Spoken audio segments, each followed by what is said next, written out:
Hey, what's up guys? Finally back with another video. This time I'll be talking about why young people or teenagers love old BMWs.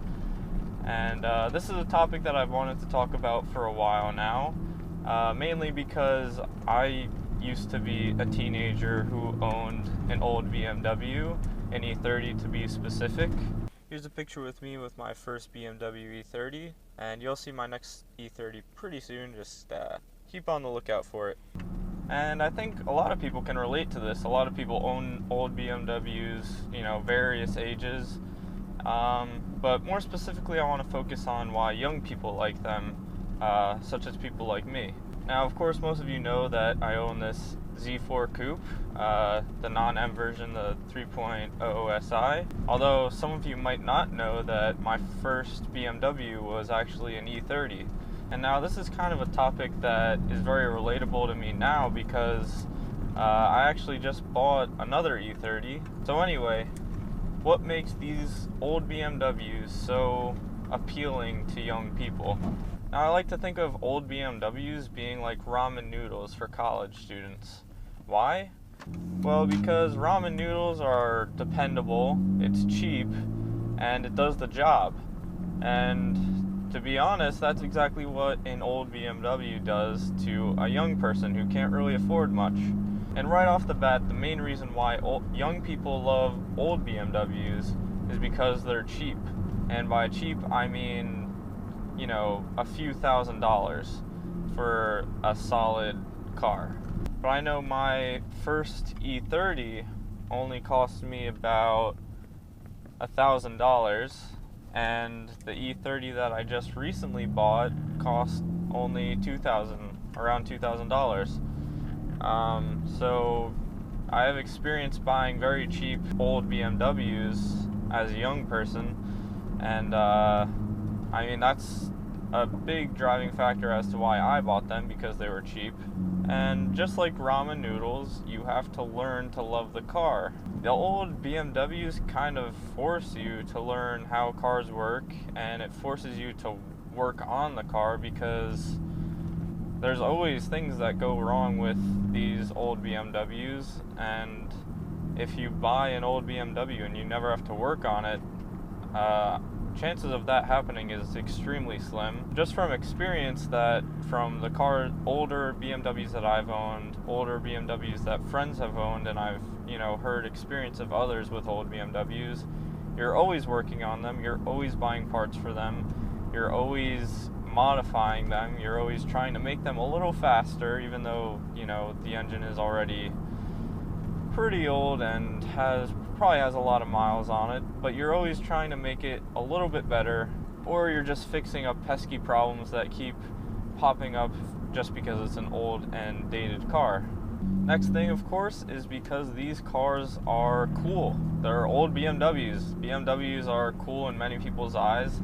A lot of people will also say that it's just an old car, it's ugly no matter what, but if you're into cars, you know that a lot of the old BMWs still hold their design and their style, and people love them, especially E30s. The E30 is like the one car that is universally liked among car people, kind of like a Miata, and I guess that's always debatable, but I mean, it's just a timeless design. And even with the E46s, which is considered maybe old now, some people will say that that's a timeless design. The E39, E34s, they all have, that BMW style that a lot of people say that BMW is kind of getting away from now, but that's, once again, debatable.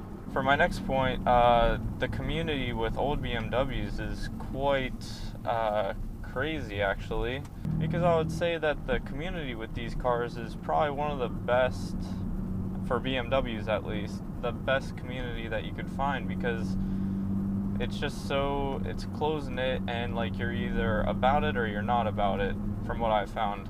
And if you own an old BMW, you're kind of forced into that community whether you like it or not, because if you want to improve your car, then you're basically going to learn from other people, or you're going to teach other people, and you'll meet up with people and you'll compare your cars with them, and you'll see what they've done to their car and what you could do to your car, or maybe they'll see something on your car that they would have never thought of, and then they'll want to do that.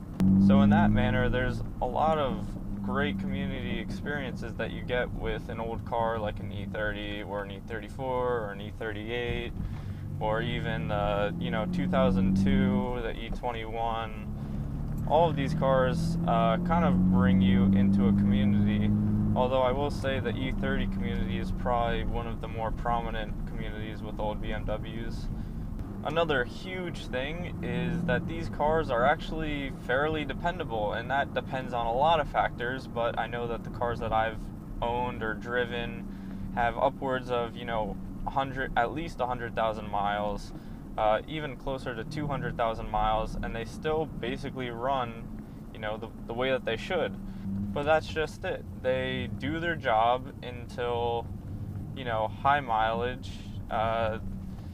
Their engines are pretty much bulletproof, and that's pretty much all there is to it. I mean, you're buying a cheap car with a bulletproof engine. Of course, it depends on, how well the owner maintained it, but for the most part, these engines are pretty solid.